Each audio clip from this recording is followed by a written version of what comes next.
Hello বন্ধুরা, সবাই কেমন আছে? আশা করি সবাই খুব ভালো আছে। দেখো আজকে আমি আবার একটা ছোট্ট ভিডিও নিয়ে তোমাদের কাছে চলে এসেছি। আর পুরো ভিডিওটা কিন্তু দেখো, কেউ স্কিপ করে চলে যেও না। আজকেও কত রকমের রান্না করবো সেটাও তোমাদেরকে দেখিয়ে নিই, কেমন?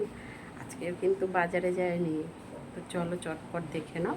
আর পুরো ভিডিওটা দেখো। যারা আমার ইউটিউব চ্যানেলে দেখছো তারা অবশ্যই একটা সাবস্ক্রাইব করে পাশে থেকো।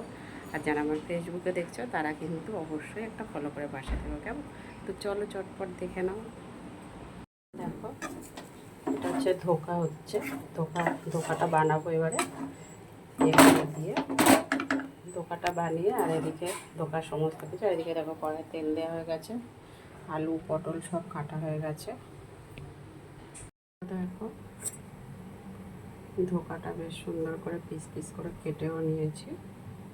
এবার ধোকাটা রান্না করার জন্য আলু কেটে নিয়েছি, দুটো মাঝারি সাইজের আলু কেটে। আর আলুগুলো না বেশ একটু বড় বড়ই কেটেছি। দেখো, ধোকাটা রান্না করার জন্য জিরে ফোড়ন দিলাম, আলুগুলোকে দিয়ে দিলাম।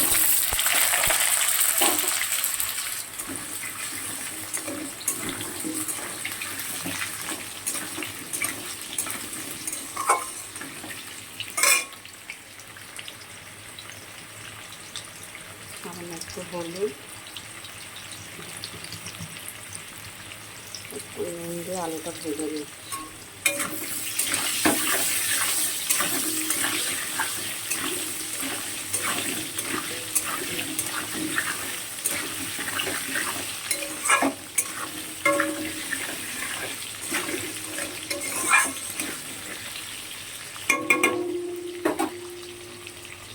আলুটা কিন্তু খুব ভালো করে লাল লাল করে ভাজা হয়ে গেছে।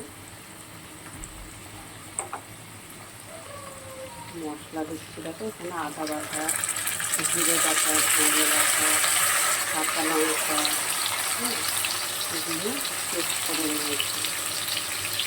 ধনে দিয়ে কাঁচা লঙ্কা আদা পেস্ট করে দিয়েছি। সেটাকে 4 চামচের মতন দিলাম, 4 চামচ দিয়ে 4 চামচ।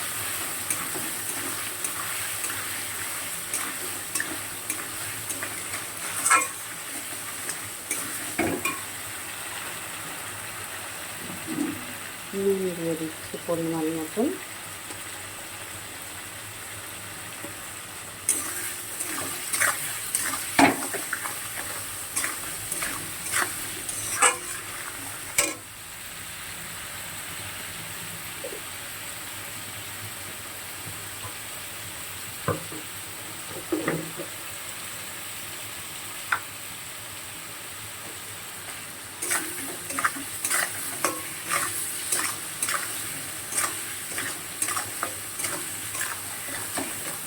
ধোকার আলু না সবসময় একটু বড়ো সাইজের দিলে বেশ টেস্ট লাগে, ছোটো ছোটো করে দিলে ভালো লাগে না। আমার কাছে তো ভালো লাগে না বন্ধুরা, তাই আমি বললাম।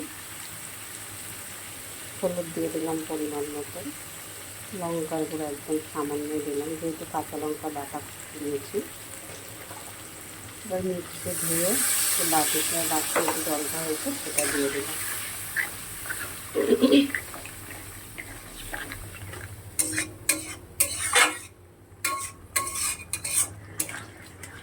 মশলাটা আরও 2 থেকে 3 মিনিট কষাবো, কষিয়ে তারপর ধোকাগুলো দেবো। দেখো 2-3 মিনিট পরে ফিরে এসেছি।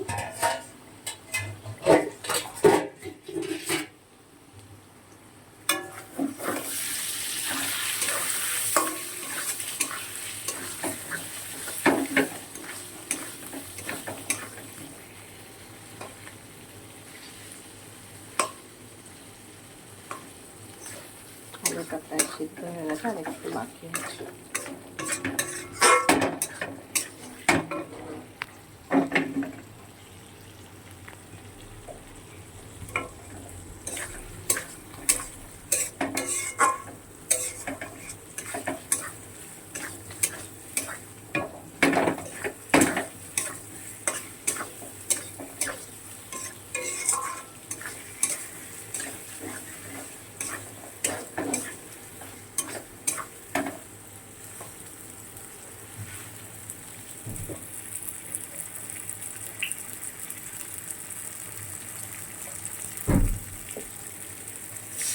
জল দিয়ে দিচ্ছি পরিমাণ মতন।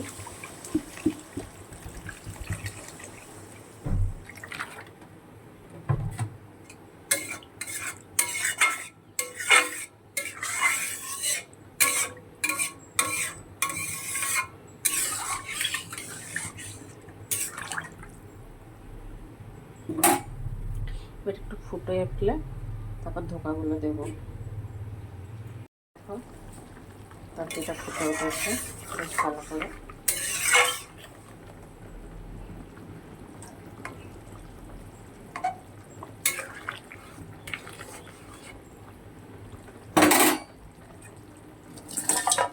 ভেতরে রাখা ধোকাগুলো দিয়ে দেবেন।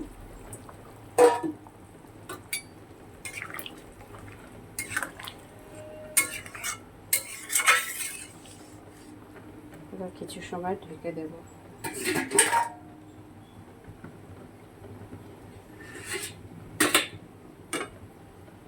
দেখো ধোকার তরকারিটা হয়ে গেছে। আমি একটু সামান্য চিনি দিয়ে দিলাম।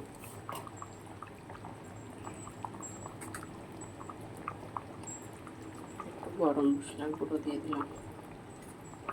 এবারে নামিয়ে নেব।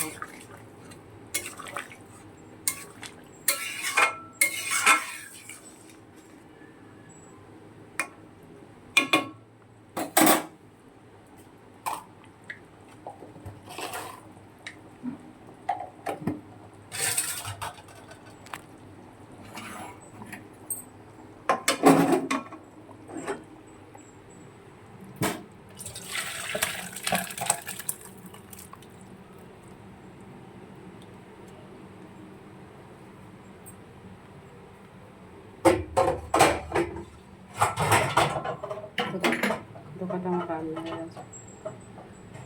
এই অবধি ভিডিওটা শেষ করলাম। সবাই ভালো থেকো, সুস্থ থেকো। টাটা সবাইকে।